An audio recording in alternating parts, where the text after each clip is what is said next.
Well, you know, I've been here, as you said, a long, long time. I go all the way back to, matter of fact, the person who kept me in the United States Congress after my wife and daughter were killed were Pete C. and Fritz Hollings. They're the ones that talked me into it. So I've been down here a lot, and I think it's really important because it's an incredibly diverse state.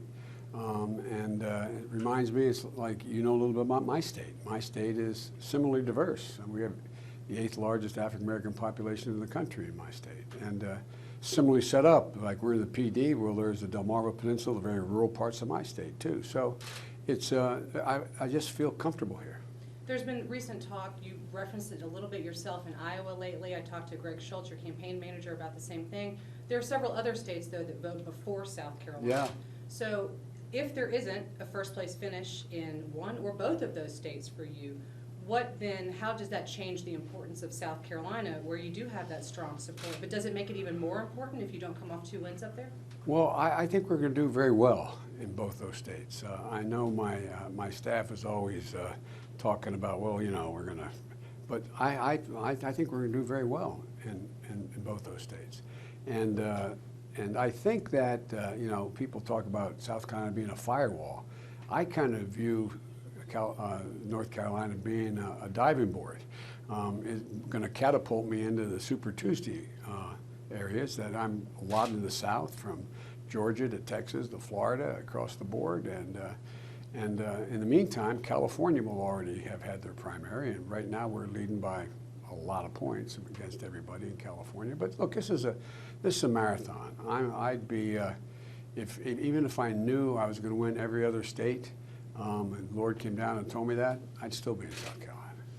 In South Carolina, as well as many of those other states you just mentioned, the African American electorate is an incredibly important part of that vote. However, there have been some comments recently that you've addressed as well from the past, where you've made some comments that may ping negatively with some of that electorate. Is there any more of that you're worried is going to start resurfacing from decades ago, and does it matter? No, it doesn't matter, because everybody in the African American community and the leadership of the community and all the endorsements I've gotten from senior people, because they know my heart. That's why I got involved in public life, because of what was happening in my state to the African American population and civil rights and civil liberties. So I have no concern. Elizabeth Warren is a candidate who's been spending more time here in South Carolina, pretty much in this same neighborhood. She's going to be here today. Well, good. But she is working to continue to introduce herself to those core constituencies, particularly of African Americans, that you already know very well here. Does her need to kind of focus on some of that, does that affect your strategy at all? No. No? She doesn't affect my strategy, period. And I'm not being facetious. I think she's a fine person, a good candidate. But, you know, I didn't get involved in deciding to run because of polling or a particular strategy. I got involved to run because I thought it was so critical that we defeat a man who is absolutely ripping this country apart. And the final moment for me to saying, okay, I'm going to do it, was after Charlottesville, when those folks rapidly came out of the field carrying torches and talking, accompanied by the Ku Klux Klan, and the president, a young woman, gets killed and protesting them, and he says in response, there are very fine people on both sides. That's why I'm running. I'm running to restore the soul of this country, and it doesn't matter what the other candidates do or say.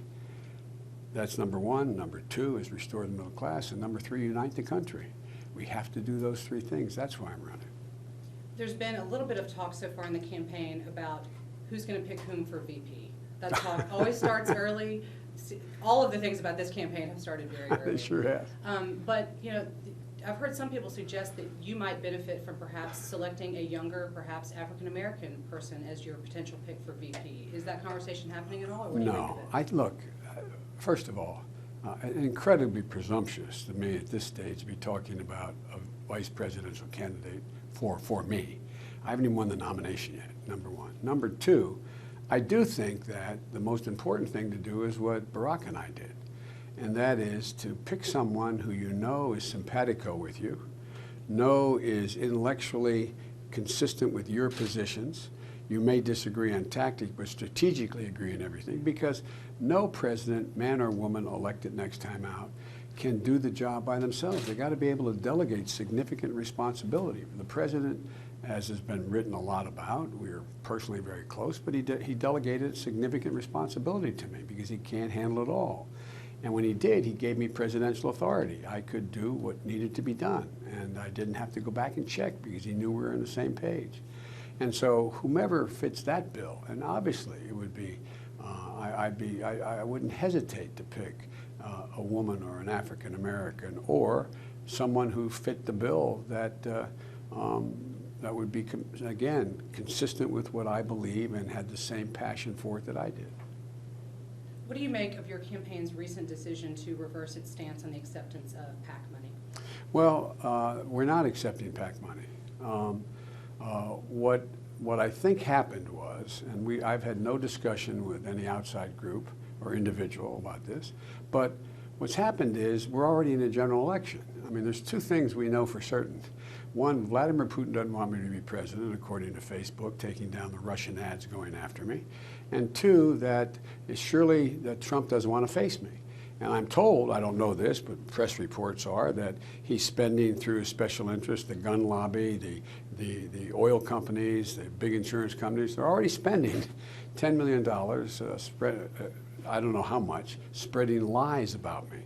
And I know that has generated outrage out there in the public at large. And so what I'm told is that there are people out there who want to take these ads on, take him on now, because it's a general election, me versus Trump in their minds right now. And so, but I've had no conversations with them. My view is that at the end of the day, that if I'm president, I'm going to work really hard to do what Fritz Hollings and I tried to do, pass a constitutional amendment saying no public money in campaigns. They're federally funded. But in the meantime, they're legally allowed to do this, and they're doing it because that's what Trump's doing.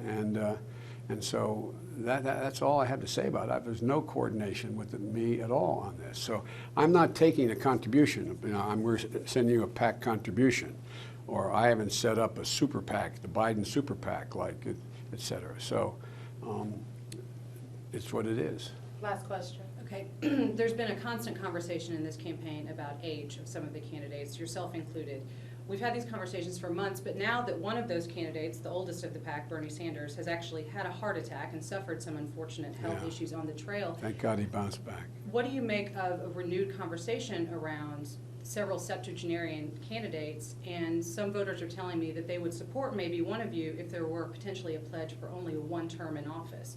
What do you say? Well, look, first of all, right now it's a legitimate question to ask. Just like it was legitimate to ask me when I was 29 years old running for the Senate that I have enough judgment to be a senator.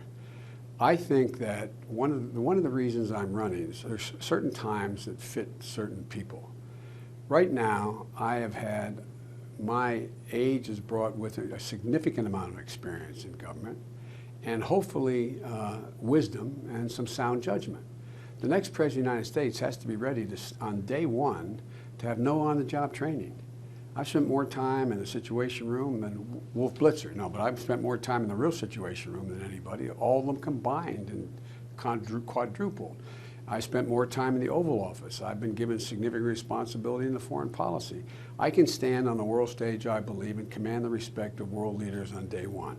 It's thoroughly and totally appropriate people ask about my health.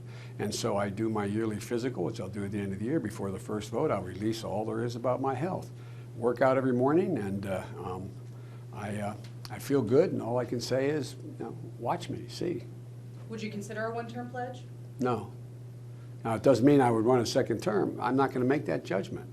I'm not going to make that judgment at this moment.